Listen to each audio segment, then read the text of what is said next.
this is Ruth Reynolds with the Roundtable. Today, on October 21st, we experienced a school shooting threat. It turned out to be a hoax. We collected information from teachers and students and their reactions about the event. Okay, were you telling your partners or loved ones I love you, thinking it was actually a situation where you had to start telling everything and everyone?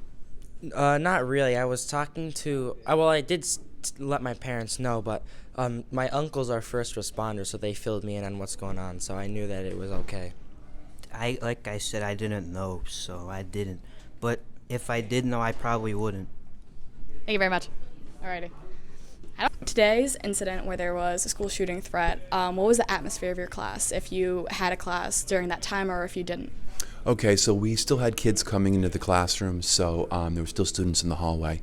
We got the word on the radio, or the announcements, to go into lockdown. So I was in the process of pulling students into the classroom as the police officers ran by with their weapons drawn. Once all the students were in the classroom, I locked the doors, and for the duration, my kids were very, very calm. Hi, this is Ruth Reynolds with Roundtable, and your names are? Lauren. Tiana. How did you feel about the school shooting threat today, and what were your feelings about it?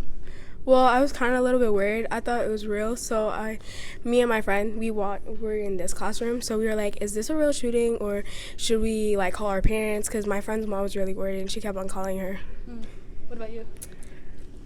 It was scary, and I was really nervous in the classroom. I had very bad anxiety because I watched so many school shootings and stuff like that.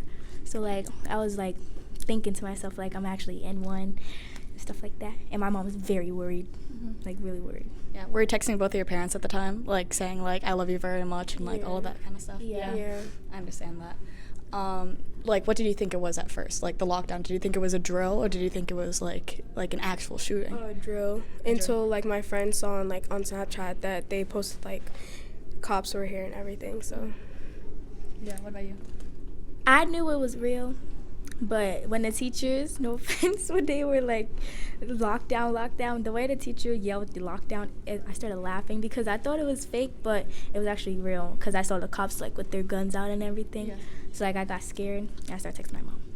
Thank you very much. We appreciate it.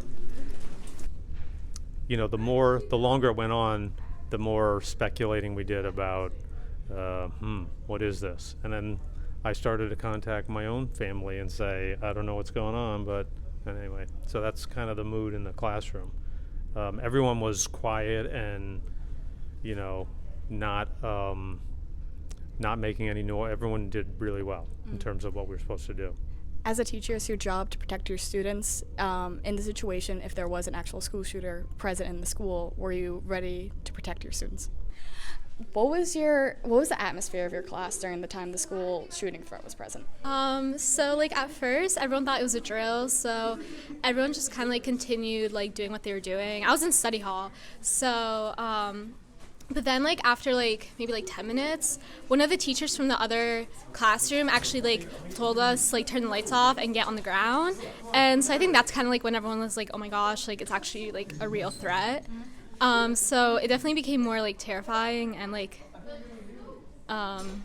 scary and stuff. Yeah. Exactly. Yeah. What was the atmosphere of your classroom during the time the school shooting threat was present? Well, I was actually by myself. I did not have a class that period. But we've been through this before, once or twice, so with other threats, and so it's typically not chaotic, but a bit panicky and unsure, and so it can get scary. Yes, actually, I have a 3-foot metal pole that I got out, and I think I would try to club somebody if they tried to come in the room.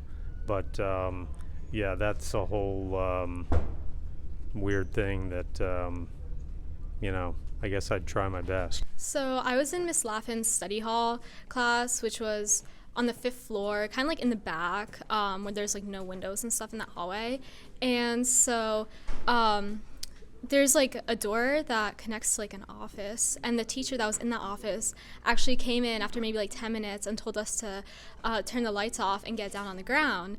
And she kind of rushed us into her little office bunker space, and she actually had a hammer and seemed very willing to use it if she had to.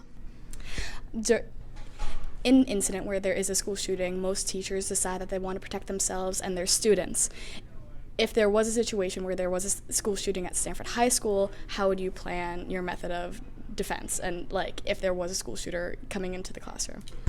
Besides, the obvious protocols of locking the door and making sure everybody's quiet, if I knew that there was actually a shooting going on in proximity to my classroom, I would probably have students and I barricade the classroom with desks, and if God forbid somehow a individual tried to breach the room, I would probably use, I have a long pole in my room, maybe using that to strike at the assailant, but recognizing that that would probably be not the most effective thing to do when someone has a firearm.